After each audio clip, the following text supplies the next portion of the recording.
तिरछ यह एक जहरीला छिपकली के एक प्रजाति है जिसे काटने पर मनुष्य की बचना नामुमकिन हो जाता है। जब इससे नज़र मिलती है तब वह काटने के लिए दौड़ता है।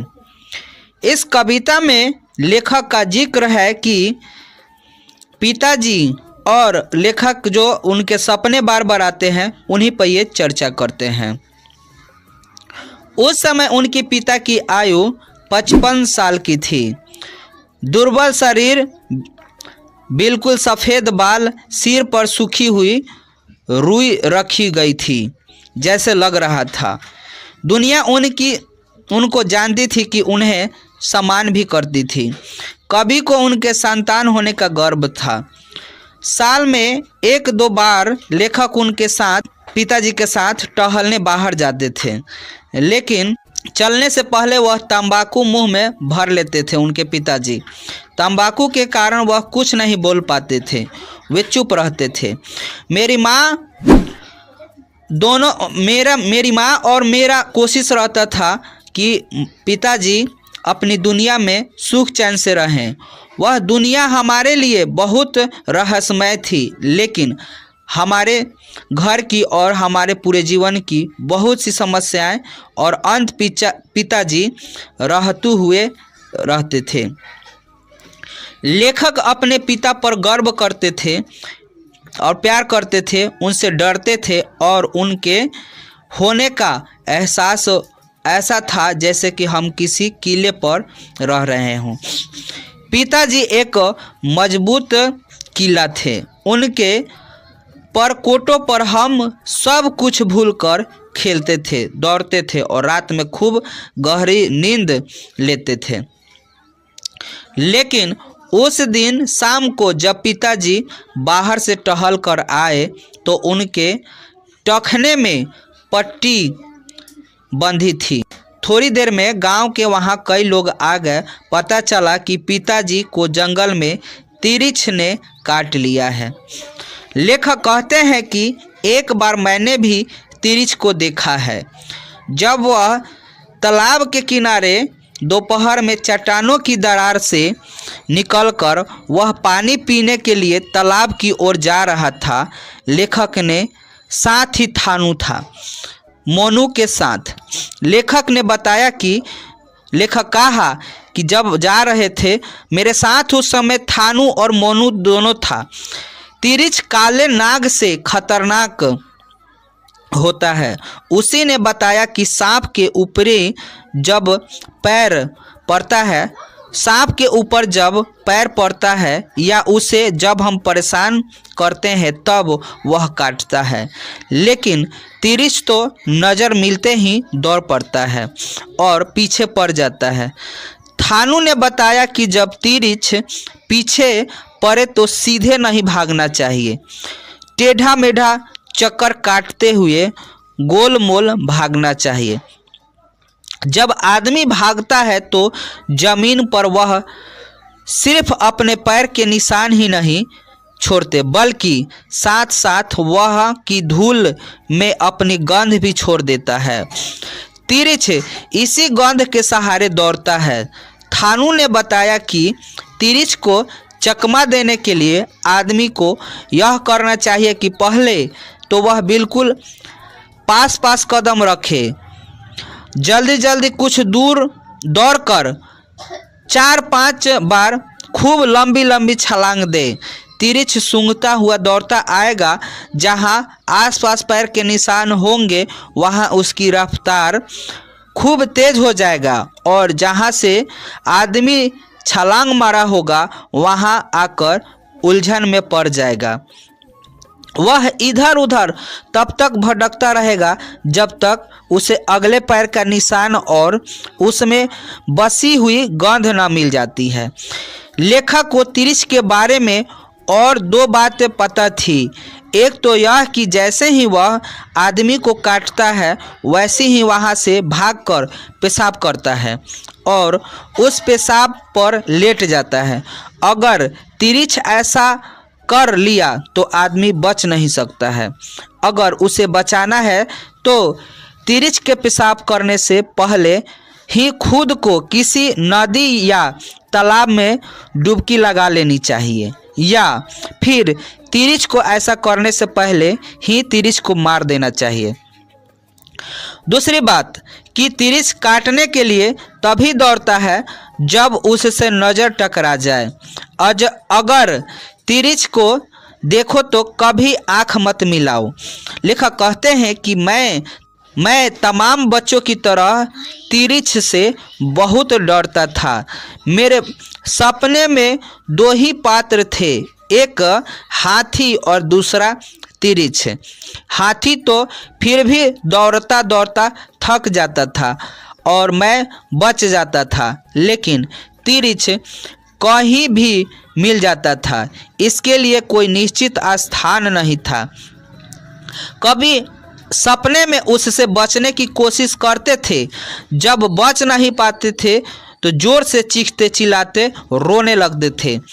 पिताजी को, थानू को या माँ को पुकारता और फिर जान जाता था कि यह सपना है। लेखक की माँ बताती है कि उन्हें सपने में बोलने और चीखने की आदत है। कई बार लेखक को उनकी माँ ने नींद में रोते हुए भी देखा है। लेखक को शक होता है कि पिताजी को उसी तिरिच ने काटा था जिसे मैं पहचानता था और जो मेरे सपने में आता था। लेकिन एक अच्छी बात यह हुई कि जैसे ही वह तिरिच पिताजी को काट कर भागा, पिताजी ने उसका पीछा करके उसे मार डाला। तय था कि अगर वे फौरन उसे नहीं मार पाते तो वह पेशाब करके उसमें जरूर लेट जाता। फिर पिताजी किसी हाल में नहीं बच पाते। कभी निश्चित थे कि पिताजी को कुछ नहीं होगा तथा इस बात से भी खुश थे जो मेरे सपने में अगर मुझे परेशान करता था उससे पिताजी ने मार दिया। अब मैं बिना किसी डर के सपनों में सीटी बजाता घूम रहा था। उस रात देर तक लेखक ने घर में भीड़ थी, झाड़ फूक चल रही थी और जख्म को काट कर खून भी बाहर निकाला गया था तथा जख्म पर दवा भी चढ़ाया जा रहा था। अगली सुबह पिताजी को शहर जाना था। अदालत में पेशी थी। उनके नाम सम्मान आया था। हमारे गांव से लगभग 2 किलोमीटर दूर निकलने वाले सड़क से शहर के लिए बस जाती थी। उनकी संख्या दिन भर में 2 से 3 थी। पिताजी जैसे ही सड़क तक पहुँचे, शहर जाने वाले बस के गांव का एक ट्रैक्टर मिल गया। ट्रैक्टर पर वे बैठे हुए लोग पहचान किए। रास्ते में तिरिच वाले बात चली। पिताजी ने अपना टखना उस लोगों को दिखाया। उसी में बैठे पंडित राम अवतारण ने बताया कि तिरिच का जहर 24 घंटे तक असर करती है, इसलिए अभी पिताजी को निश्चित नहीं होना चाहिए। कुछ ने कहा कि ठीक किया कि उसे मार दिया, लेकिन उसी वक्त उसे जला भी देना चाहिए। उन लोगों का कहना था कि बहुत से कीड़े मकोड़े रात में चंद्रमा की रोशनी में दोबारा जी उठते हैं। ट्रैक्टर के लोगों को शक था कि कहीं ऐसा ना हो कि रात में जी उठे और उसके बाद तिरिच पेशाब करके उसमें लेट जाए। अगर लेखक के पिताजी उस तिरिच की लाश को जलाने के लिए ट्रैक्टर से उतरकर वहीं से गांव लौटे आते तो गैर जमानती वारंट की तरह गिरफ्तार कर लिए जाते और हमारा घर हमसे छीन जाता, अदालत हमारे खिलाफ हो जाती। लेकिन पंडित राम और एक वैद्य भी थे। उसने सुझाया कि एक तरकीब है जिससे वह पेशी में हाजिर भी हो सकते हैं और तिरिश की जहर से भी बच सकते हैं। उसने कहा कि 20 की 20 औषधि होती है। अगर धतूरे की बीज कहीं मिल जाए तो तिरिश की जहर को काट सकती है। गांव वाले सुल्तानपुर ट्रैक्टर में रोक दिया गया तथा एक खेत से धतूरे की बीज को पीसकर उन्हें पिलाया गया। लेखक के पिता जी को चक्कर आने लगा तथा गला सूखने लगा। ट्रैक्टर ने पिताजी को 10:05-7 के आसपास शहर छोड़ा। लेखक के पिता को लगातार गला सूख रहा था।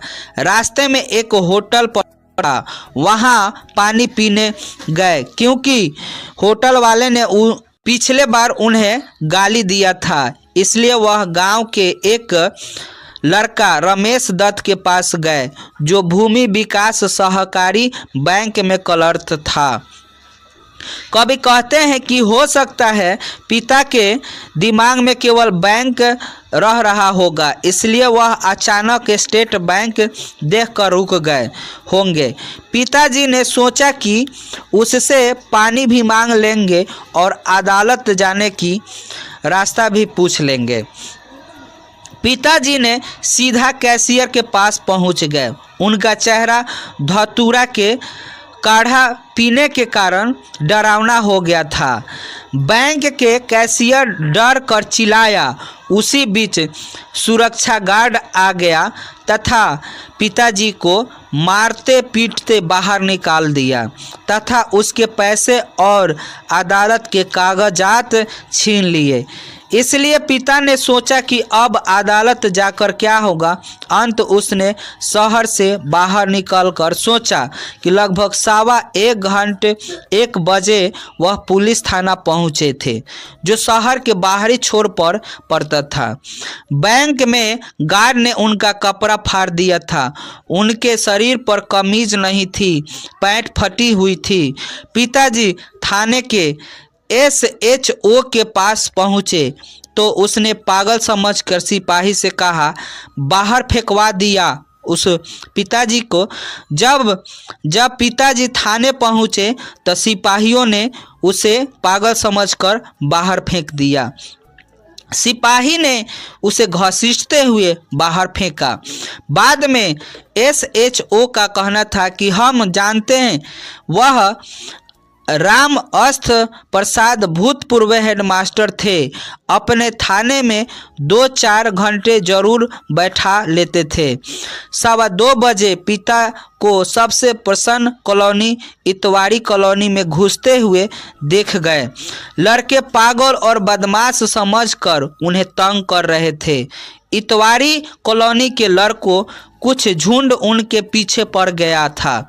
पिता ने एक गलती यह की थी कि उसने पिताजी ने एक गलती किया थे कि एक ढेला उठाकर भीड़ पर चला दी थी, जिससे एक 7 या 8 साल के लड़के को लग गई थी।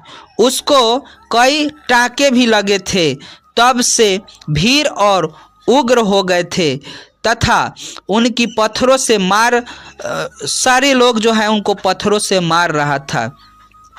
ढाबा के सामने ही पिताजी को झुंड मार रही थी। ढाबा का मालिक सतनाम सिंह ने पंचनामा और अदालत से बचने के लिए जल्दी ही अपना ढाबा बंद करके फिल्म देखने चला गया था। शाम लगभग 6 बज चुके थे जब सिविल लाइसेंस की सड़क की पटरिया पर एक कतार में बनी मोचियों की दुकान में से एक मोची गणेशवा की गुमटी में पिता ने अपना सर घुसेरा। उस समय तक उनके शरीर पर चड्डी भी नहीं थी। वे घुटने के बल किसी चौपाए की तरह रेंग रहे थे।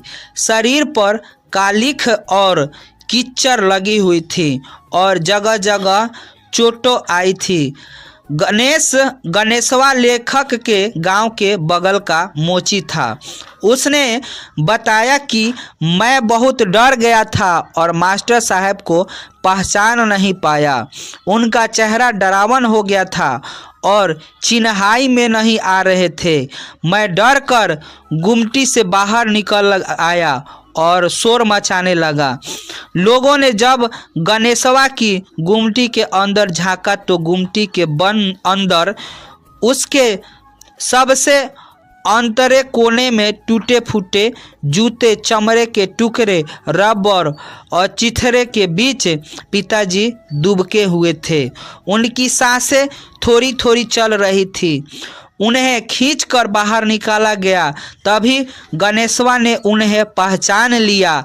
गणेशवा ने उनके कान में कुछ आवाज़ लगाई लेकिन कुछ बोल नहीं पा रहे थे।